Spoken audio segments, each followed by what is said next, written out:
Daily latest video देखने के लिए दबाइए इस सब्सक्राइब बटन को और दबाइए इस घंटी बटन को ताकि आप देख सकें। अपने आकर्षक फिगर के कारण फेमस है यह ट्रेनर। प्रिया बिनियन संयुक्त राज्य अमेरिका में स्थित एक फिटनेस मॉडल और ट्रेनर है। इस पूर्व प्रतिस्पर्धी जिम्नास्ट ने 17 साल की उम्र में वजन प्रशिक्षण शुरू किया था और पिछले 12 वर्षों से एक पेशेवर प्रशिक्षक के रूप में काम कर रही है। एक इंटरव्यू में उन्होंने बताया कि कैसे वो मॉडलिंग की दुनिया में आई। उन्होंने कहा, मैंने अपने पति के लिए उपहार के रूप में सालों पहले एक फोटोशूट किया था। एक फोटोग्राफर ने मुझ में कुछ देखा और मुझसे पूछा कि क्या वह कुछ छवियों को फ्रीलांस मॉडलिंग वेबसाइट पर पोस्ट कर सकता है।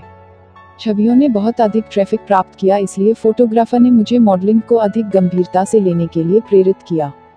तभी मैंने इसे और आक्रामक तरीके से आगे बढ़ाना शुरू किया। उनका पसंदीदा स्वास्थ्य भोजन बादाम मक्खन है, क्योंकि यह एक अच्छा डाइट माना जाता है। जब वह ट्रेनिंग देती हैं तो वह संगीत सुनना पसंद नहीं करती, क्योंकि वो माइंड मसल कनेक्शन बनाने पर ध्यान केंद्रित नहीं करता है, इसीलिए उसी पर फोकस करती है। दोस्त, हमारा ये वीडियो कैसे लगी? अगर अच्छी लगी है तो हमारा वीडियो को कमेंट, शेयर और फॉलो जरूर करना। धन्यवाद।